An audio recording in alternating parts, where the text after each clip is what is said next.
بسم اللہ الرحمن الرحیم وبہ نستعین اللہم صل وسلم وبارک علی سیدنا وحبیبنا وشفیعنا محمد وعلی آلہ وصحبہ اجمعین وعلینا معہم یا رب العالمین۔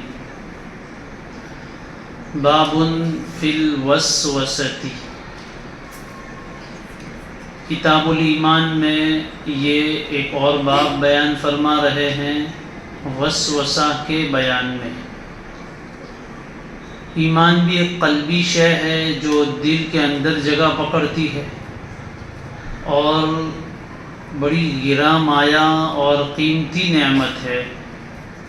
اس لیے انسانوں کا ازلی دشمن ابلیس لعین اور اس کی ذریت شیاطین ایمان کے بارے میں بھی دل میں برے خیالات ڈالتے رہتے ہیں اور گناہوں کی طرف انسان کو لے جانے کے لیے ورغلاتے رہتے ہیں، اور اس میں انسان کو بہت سی مرتبہ اختیار بھی نہیں ہوتا۔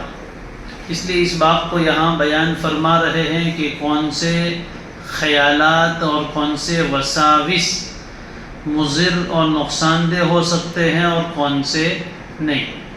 باب فی الوسوسہ۔ وسوسۃ یہ مصدر ہے۔ انسان کے دل میں جو خیالات آتے ہیں تو آتے ہی رہتے ہیں، اس کا کام یہ خیال لانا۔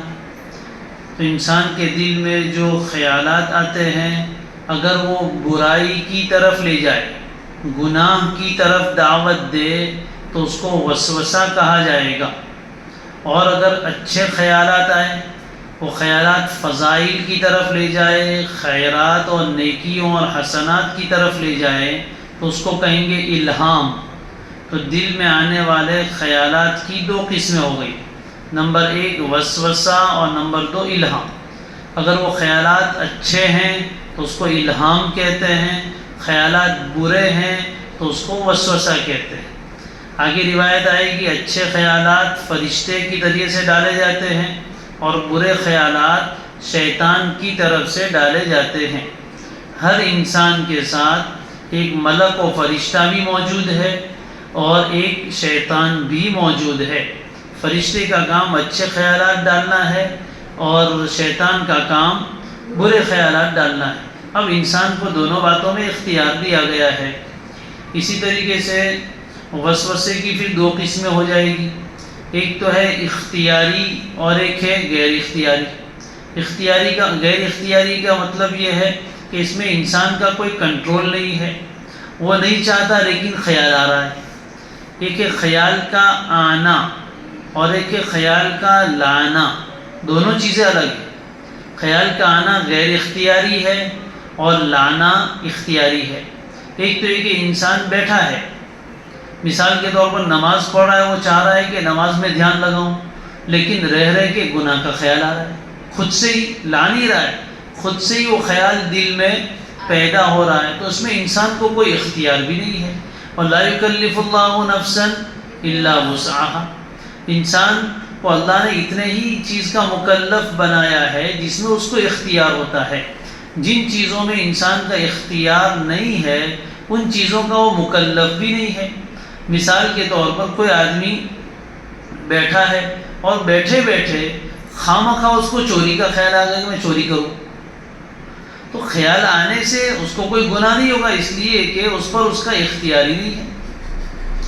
بیٹھے بیٹھے اس کو شراب پینے کا جی چاہا، خیال آیا کہ شراب پیوں، تو اس سے اس کو کوئی گناہ نہیں ہوگا۔ ایسے ہی ہے جیسے کہ کوئی آدمی حالت روزہ میں ہو، اس کے سامنے ٹھنڈا میٹھا لیموں کا شربت رکھا گیا ہے، میٹھا کیا کھٹا میٹھا ہے، اور پیاس بھی بہت شدت کی لگی ہے، رہ کے خیال آ رہا ہے کہ پی لوں، منہ میں پانی آ رہا ہے شربت پینے کے لیے، کیا روزہ ٹوٹ جائے گا؟ نہیں، اس لیے کہ یہ پیاس کی وجہ سے اور شربت کو دیکھنے کی وجہ سے جو خواہش اور رغبت پیدا ہو رہی ہے شربت پینے کی، اس پر انسان کا اختیار نہیں، وہ نہ چاہے تب بھی ہوگا، لہذا اس کو کوئی گناہ نہیں ہوگا، نہ اس کا روزہ ٹوٹے گا، نہ کراہت آئے گی۔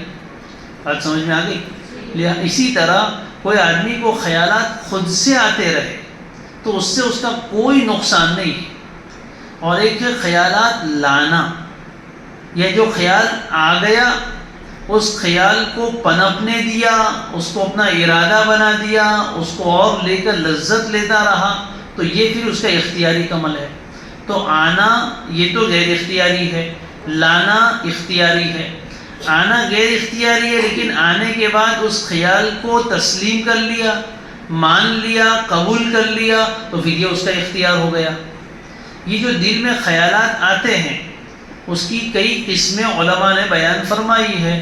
آپ تفسیر جلالین میں بھی سورہ بقرہ کے آخری رکوع میں یہ بات پڑھ چکے ہیں کہ آنے والے جو دل میں خیالات گزرتے ہیں اس کی علماء نے 5 قسمیں بیان فرمائی ہیں۔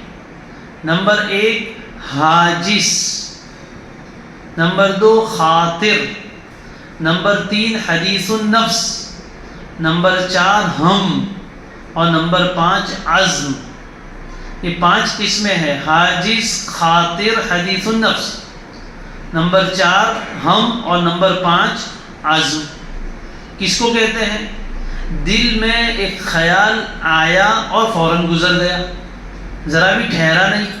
ایسے آتے ہی رہتے ہیں، جیسے ہائی وے پر گاڑی چلتی ہے، بس چلتی چلی جاتی ہے، یا آپ ریلوے اسٹیشن پر ٹرین میں بیٹھے ہیں اور ٹرین بہت تیز رفتاری سے گزر رہی، کوئی اسٹیشن آیا لیکن ٹرین رکی نہیں، بس ایک دم برق رفتاری سے آپ گزر کے چلے گئے، یہاں تک کہ نام بھی صحیح نہیں پڑھ سکے۔ تو اسی طرح کوئی خیال آیا اور فوراً گزر گیا رستے سے، یعنی دل میں آ کر فوراً گزر گیا، نہ ٹھہرا، نہ کچھ کشمکش ہوئی، کچھ نہیں، بس آ کے گزر گیا، اس کو بولتے کھٹکا، اس کو بولتے عربی میں حاجس۔ حاجس کس کو بولتے؟ خیال آیا اور فوراً گزر گیا، ذرا بھی ٹھہرا نہیں۔ نمبر 2 خیال آیا، تھوڑی دیر کے لیے ٹھہرا اور فوراً چلا گیا، تھوڑی دیر کے لیے ٹھہر کر چلا گیا، ابھی اس میں کرنے اور نہ کرنے کے بارے میں تردد کی کیفیت نہیں ہوئی، اس کو کیا بولتے؟ خاطر۔ اپنے یہاں بولتے تھے تو اردو میں خاطر میں مت لاؤ، دل کو بھی خاطر کہتے ہیں۔ قد خطر بالبال، عربی میں بولتے ہیں قد خطر بالبال، دل میں خیال آیا، تو خاطر کس کو بولتے ہیں؟ خیال آئے، ذرا سی دیر کے لیے رکے اور فوراً آگے بڑھ جائے، ختم ہو جائے۔ 2 صورتیں ہو گئی۔ تیسری ہے حدیث النفس۔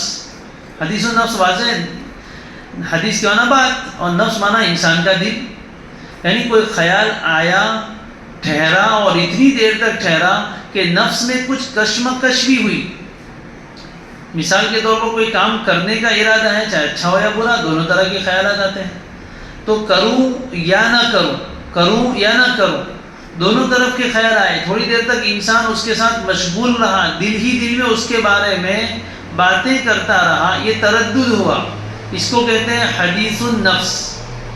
ٹھیک ہے، 50-50، کوئی ایک جانب کو رجحان نہیں ہوا، کرنے کی جانب یا نہ کرنے کی جانب، دونوں میں سے کسی جانب رجحان نہیں ہوا، دونوں طرف برابر ہے، دونوں پلڑے بالکل برابر، کسی طرف جھکاؤ نہیں۔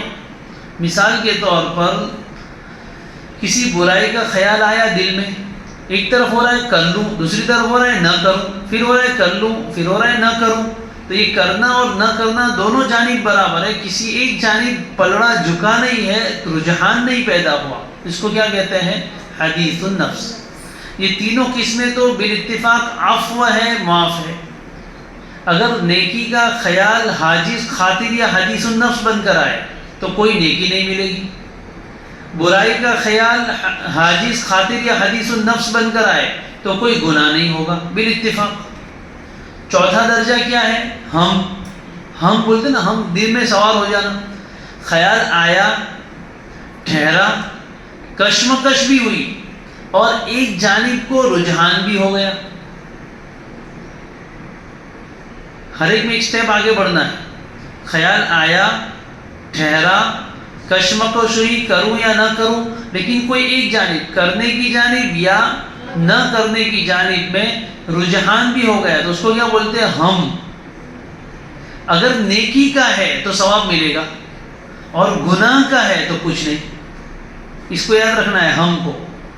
یہ اللہ کا اس امت محمدیہ علی صاحبہا افضل التحیہ پر خصوصی احسان ہے کہ پہلی امتوں کو ہم پر بھی پکڑ ہوتی تھی، لیکن اس امت کے لیے، ہماری اس امت کے لیے، امت محمدیہ علی صاحبہا افضل التحیہ کے لیے اللہ نے فضل فرمایا اور اس ہم پر بھی پکڑ نہیں رکھی۔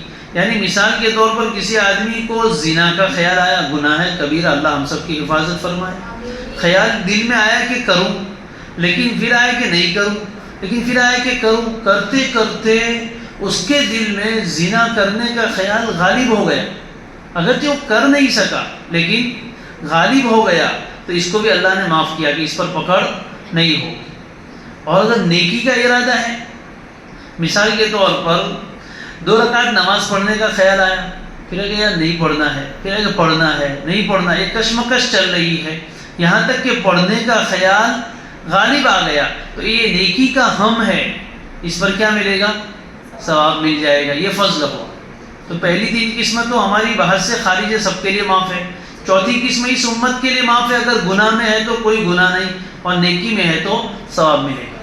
5ویں قسم کون سی ہے؟ عزم، پختہ ارادہ، چاہے نیکی کا ہو یا گناہ کا۔ اگر پختہ ارادہ کر لیا، عزم مصمم جس کو بولتے ہیں، لیکن پھر کر نہیں سکا کسی رکاوٹ کی وجہ سے، تو اس عزم پر بھی گناہ ہوگا اگر گناہ کا عزم ہے تو، اور نیکی کا عزم ہے تب تو ثواب بس ضرور ملے گا۔ جب ہم کے نیکی کے ہم پر ثواب ملتا ہے تو نیکی کے عزم پر تو بدرجہ اولا ثواب مل جائے گا۔ تو نیکی کا پکا ارادہ ہے لیکن کسی وجہ سے نہیں کر سکے تب بھی ثواب ملے گا۔ گناہ کا پکا ارادہ کر لیا لیکن چانس ہی نہیں ملا، موقع ہی نہیں ملا، کوئی رکاوٹ آ گئی اس لیے نہیں کر سکا، تو اس گناہ کے عزم پر بھی اللہ کے یہاں مواخذہ ہوگا۔ بات سمجھ میں آ گئی؟ باب فی الوسوسہ، الفصل الاول، عن ابی ہریرہ رضی اللہ عنہ قال قال رسول اللہ صلی اللہ علیہ وسلم ان اللہ تجاوز عن امتی ما وسوست به صدورها ما لم تعمل به او تتکلم۔ اللہ تعالیٰ نے تجاوز فرما دیا، درگزر فرما دیا، معاف فرما دیا، عفو فرما دیا، صرف نظر کر لیا ہے۔ اللہ تعالیٰ نے درگزر فرما دیا ہے میری امت سے ان باتوں کو جن کا ان کے سینوں میں وسوسہ آتا ہے، ما وسوست بھی صدورها، جن کا ان کے سینوں میں وسوسہ آتا ہے، ان چیزوں کو اللہ نے معاف کیا۔ اس سے کون سی قسم مراد ہے؟ چوتھی، ہم۔ اگر گناہ کا وسوسہ آیا اور ہم کا درجہ اختیار کر لیا لیکن فعل نہیں ہوا، عمل نہیں کیا، تو اللہ تعالیٰ نے اس کو معاف کر دیا۔ ما لم تعمل بھی او تتکلم، ما بمانا ما داما، جب تک کہ وہ اس پر عمل نہ کرے یا اس کو بول نہ دے۔ اگر عمل کی چیز ہے تو عمل نہیں کرے، اور بولنے کی چیز ہے تو نہ بولے۔ مثال کے طور پر زنا کرنے کا ارادہ ہو تو یہ کام ہے، جب تک زنا کرے گا نہیں وہاں تک صرف ہم کے اوپر پکڑ نہیں ہوگی۔